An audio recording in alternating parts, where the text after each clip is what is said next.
Hi, I'm Dr. Beth Oreo, pelvic floor physical therapist, and we're going to talk about fluid management.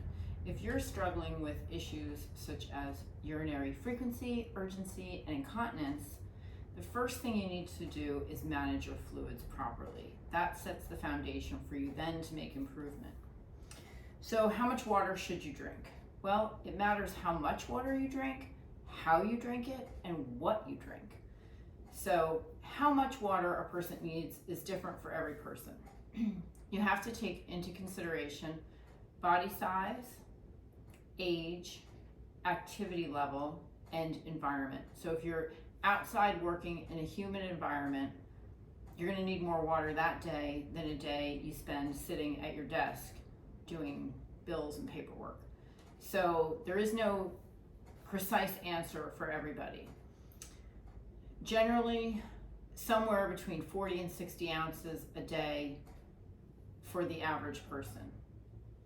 Now, how much you drink is important, but how you take it in is even more important. You want to remember that how urine's made is that your kidneys are constantly dripping fluid, dripping urine into your bladder. So if you think, like a lot of people do, that the way to stop leaking is to cut back your fluids or just not drink, that doesn't work, because your kidneys are going to still drip. They're going to make urine either with the fluids you consume or the fluids in your tissues. So if you don't drink, it's just going to pull the tissues out of your muscles, your organs, your brain, and make you dehydrated, and it's still going to make urine. So you may as well drink. So you want to consider how you're drinking your fluids. You want to drip them into your body like an IV, or like your kidneys drip them into your bladder. So if you take in a whole bunch at once, and you'll just flood your body with fluids, and your body can't absorb it fast enough, so then it just winds up in the bladder. So you've got to drink your fluids at a slow enough pace that your body has time to absorb it and distribute it to your tissues everywhere. So the other thing that matters is what you drink. So things like coffee and alcohol are pretty much universal bladder irritants for everybody. What's a bladder irritant? A bladder irritant is something that irritates your bladder, and that can be foods or drinks.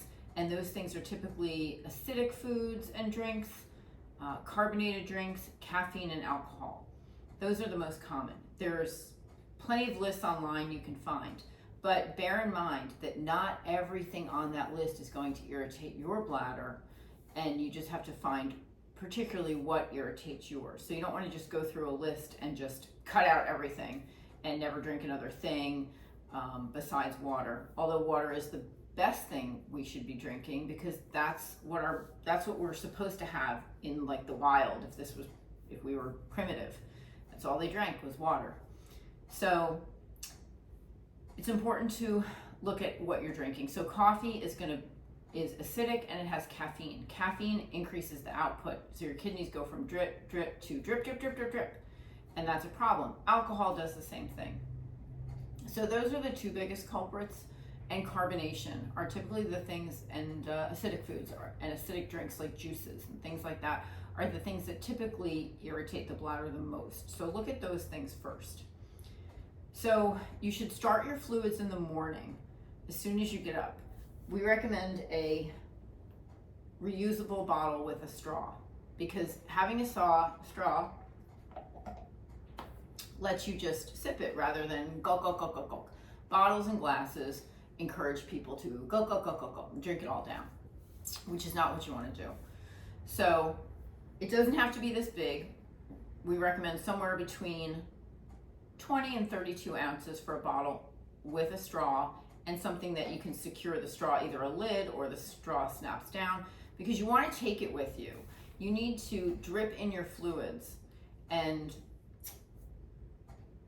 you want to start in the morning, start sipping through the day, and then in the afternoon start to continue to sip, but start to taper it down a little bit, and then you want to cut off your fluids completely 3 to 4 hours before you go to sleep.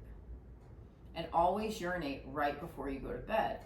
This technique of drinking should help decrease overall leaking, overall frequency, and also nighttime problems when people are getting up multiple times to go to the bathroom.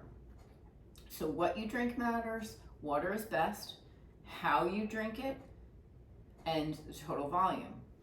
Total volume, a good way to know if you're getting enough fluids is, this is the hallmark, or the benchmark rather, is what color is your urine? It should be pale yellow, it shouldn't be amber, and it shouldn't be clear. If it's clear, you're getting too much fluid. If it's amber, you're not getting enough. You should also not be constipated. So constipation, one of the main causes is not getting enough fluid. Your stool is hard and dry because there's not enough fluid. So people notice right away when they increase their fluids and get them to the right level that their stools become more normal and they have less constipation. So it's very, very important for overall health as well as getting a handle on your bladder situation. And constipation is important if you're leaking, because if you're leaking and you have if you're leaking urine and you have constipation, the constipation is creating pressure that's causing or contributing to the leaking. So the constipation has to be addressed. And so get a bottle, fill it in the morning, try and fill it twice a day depending on how much you think you need, and sip, and don't do any gulping.